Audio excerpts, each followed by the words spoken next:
Hello YouTube, c'est Sissou, j'espère que vous allez bien et aujourd'hui on se retrouve pour ce tuto make-up. En effet, aujourd'hui on se retrouve pour ce tuto make-up grâce aux questions que je vous ai posées sur mon Instagram. Donc mon Instagram, je vous le mets juste là. Vraiment, n'hésitez pas à m'y rejoindre parce que voilà, j'y poste du contenu exclusif, j'y poste tous les close-up de mes make-up. On discute énormément sur Instagram, je vous pose des questions, je vous fais des sondages. Il y a des onglets à la une épinglés où je fais des revues sur des produits dont je ne parle pas forcément sur ma chaîne. Donc vraiment, n'hésitez pas à m'y rejoindre. Et d'ailleurs, il y a quelques temps, je vous ai posé plusieurs questions. Qu'est-ce que vous aimeriez voir sur ma chaîne ? Vous avez été nombreux à répondre un make-up nude.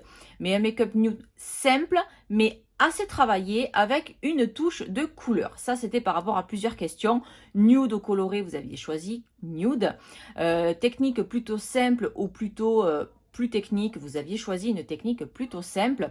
Je vous ai demandé totalement nude ou avec une touche de couleur. Vous avez choisi bien évidemment une touche de couleur. Donc je crois avoir réussi le challenge.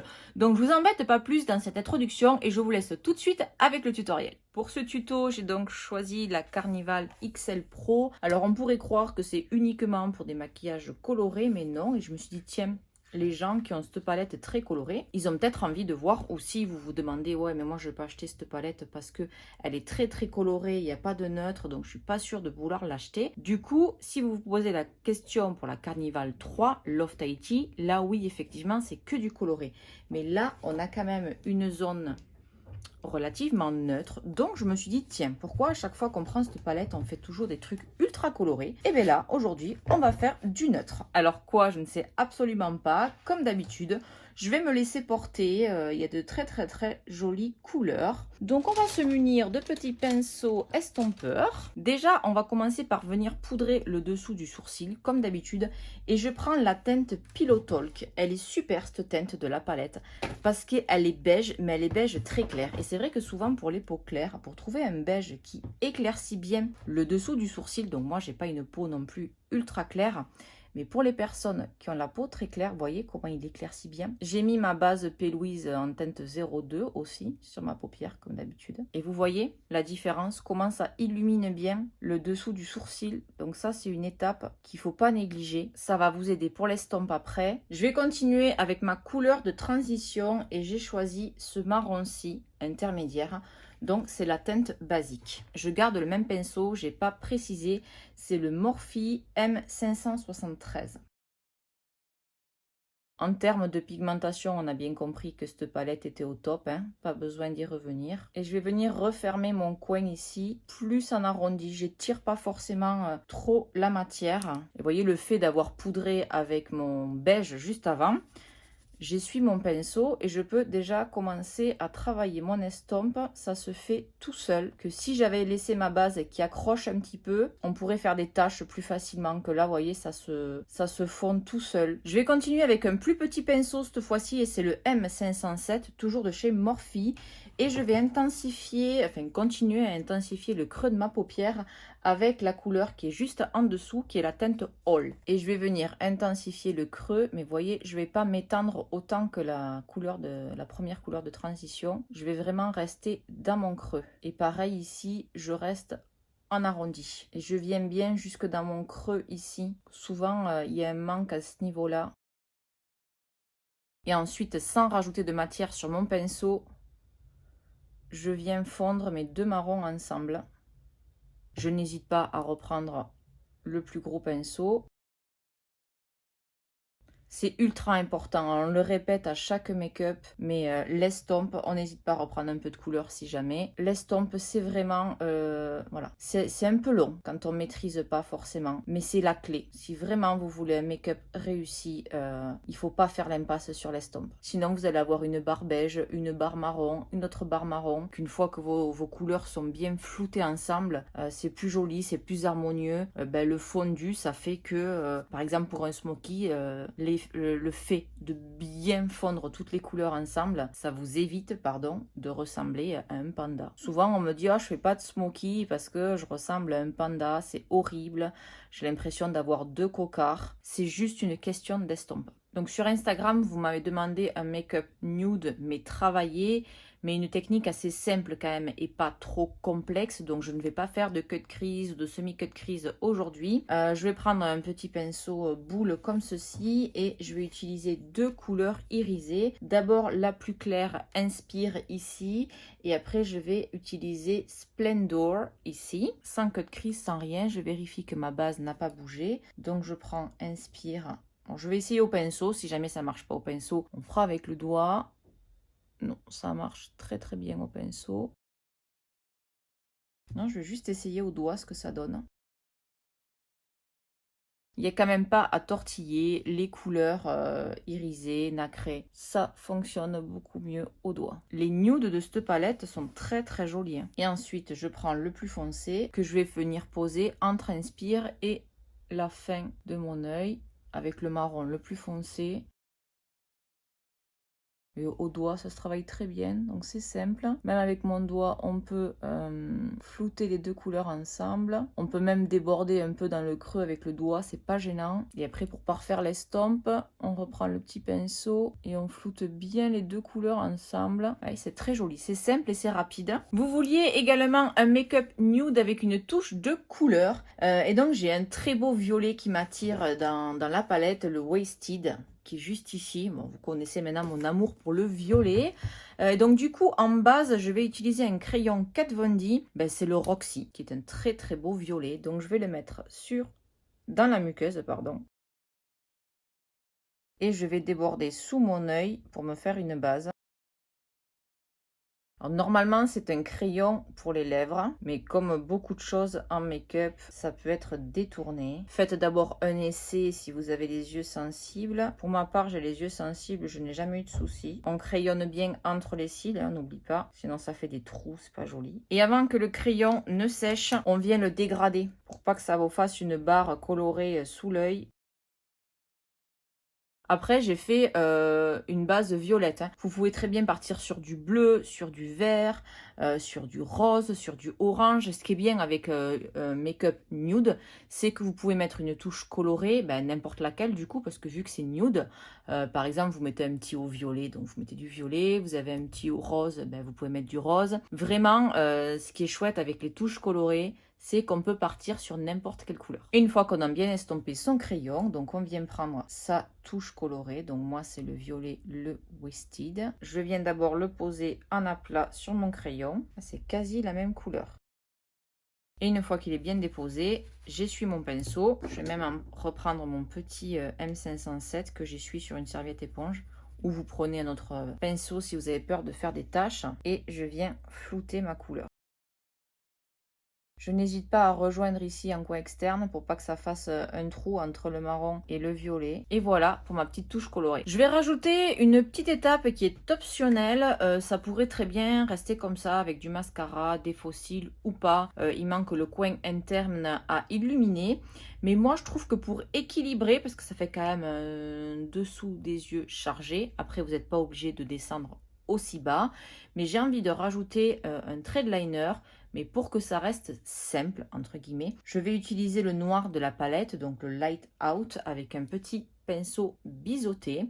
Et je vais venir faire mon trait de liner avec donc de la poudre. Ça c'est pareil, si vous n'avez pas vu ma vidéo, le liner pour les nuls, je vous le mets ici dans le petit i. Et je conseille souvent pour commencer le liner à le faire à la poudre. C'est beaucoup plus simple. Comme ça, si on se foire, entre guillemets, on peut estomper, flouter la matière. Donc, je commence toujours par mon coin externe. Je commence moi toujours par ma virgule. Il y a quelques chutes avec le noir. Pourtant, j'ai secoué mon pinceau. Mais vu que j'ai utilisé des produits crème, on va s'éviter les chutes au maximum. Donc vraiment, je reste au ras de mes cils. Je me prends pas la tête. Vous voyez, c'est juste pour noircir le ras de cils.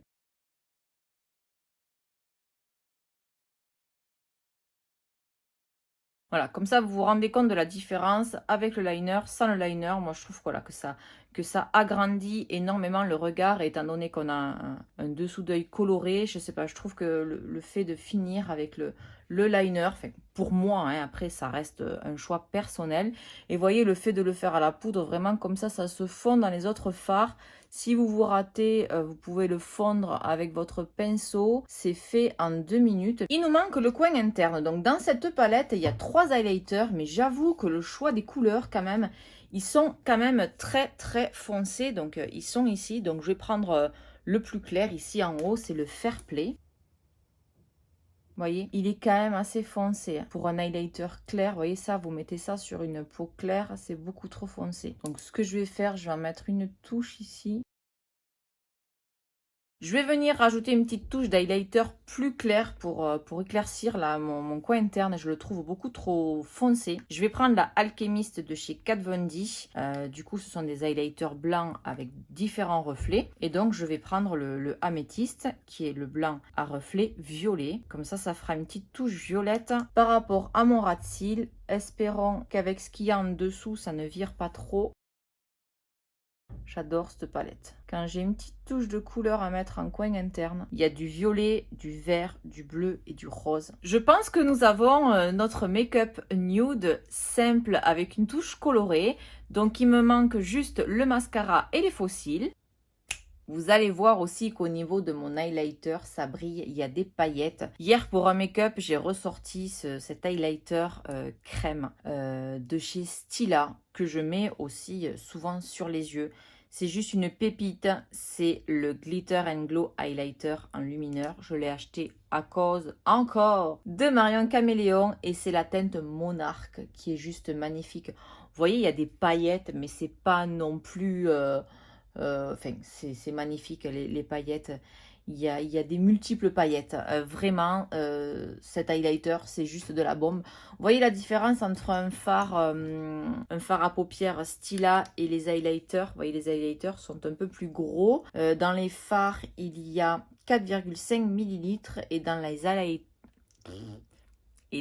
highlighters, il y a 6 ml. Pour la bouche, j'ai décidé de rester donc dans le nude. Bien évidemment, si vous voulez mettre, par exemple, je me retiens de mettre en rouge à lèvres violet, puisque vous savez mon amour pour le violet.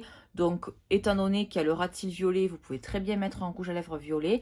Là, je vais rester sur un rouge à lèvres nude et je vais mettre un gloss un petit peu violet. Donc pour mes lèvres, j'ai choisi un NYX Lingerie, mais cette fois-ci en crayon. C'est la collection Push Up et c'est la teinte Corset, qui est un nude. Vous voyez, c'est quasiment la même couleur que mes lèvres. J'aime beaucoup, j'adore les NYX Lingerie, mais j'ai un réel coup de cœur pour les lingeries version crayon. Ils sont un petit peu mentholés, faut le savoir si vous n'aimez pas la menthe. Moi j'aime pas la menthe, mais c'est vraiment pas dérangeant. Alors je sais pas si vous allez le voir parce que pour le coup c'est vraiment la même couleur que mes lèvres. Donc je vais crayonner toutes mes lèvres. Et donc en cherchant dans mon petit panier à rouge à lèvres et à gloss, enfin à gloss plus précisément, je cherchais un gloss un petit peu violet, donc j'ai trouvé le Fenty. Donc c'était un trio et il s'appelle Summer Glaze. C'est écrit trop petit et c'est écrit en blanc, j'arrive pas à lire la teinte, mais bon c'est la teinte violette, il y en a qu'un. Et je viens de m'apercevoir d'une chose, j'ai acheté récemment les nouveaux gloss de chez Sephora.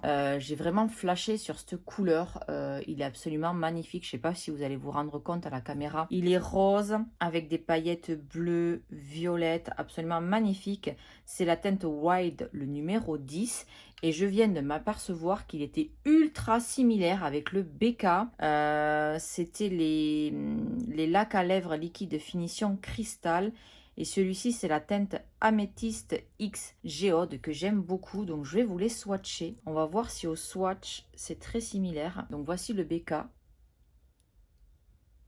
Et je vais mettre à côté le Sephora. Waouh, c'est impressionnant. Oh, c'est les mêmes. Je préfère même la texture, je dirais, du Sephora. Alors, attendez, je vous montre ça. Le Sephora, le BK.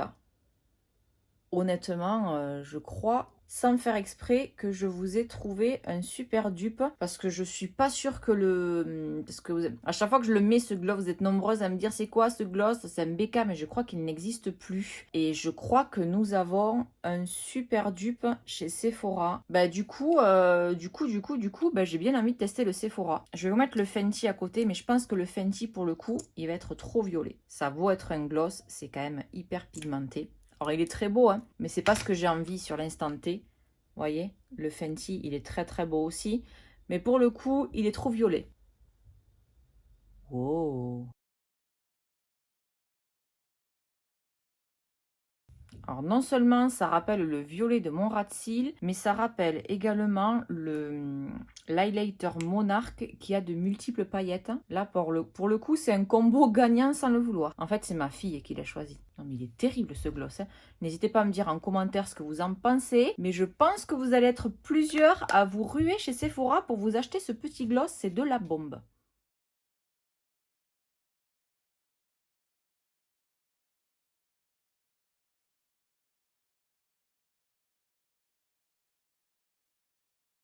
Voilà, ce tutoriel est maintenant terminé. Alors n'hésitez pas à me dire en commentaire si j'ai relevé le challenge ou pas. Donc je rappelle qu'il fallait que je fasse un make-up nude, assez travaillé mais avec une technique simple et une touche de couleur. Donc je sais pas pour vous, donc dites-moi tout ça en commentaire. Je pense avoir relevé le défi.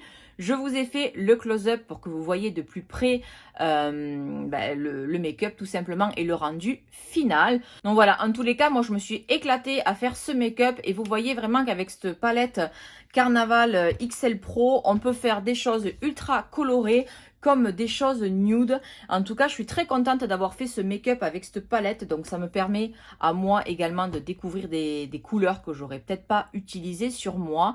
Mais en tout cas, vraiment, je suis ravie. Je trouve que le résultat est canon. En tous les cas, si cette vidéo vous a plu, n'hésitez pas à me lâcher un pouce bleu. N'hésitez pas également à vous abonner à la chaîne si ce n'est pas encore fait. C'est facile, on a juste à cliquer sur le petit bouton en bas, s'abonner. Et voilà, ça booste pour continuer. On n'hésite pas également à activer la petite cloche pour être notifié dès que je publie une nouvelle vidéo. Voilà, je crois avoir tout dit, donc je vous fais de gros bisous et on se dit à très vite dans ma prochaine vidéo.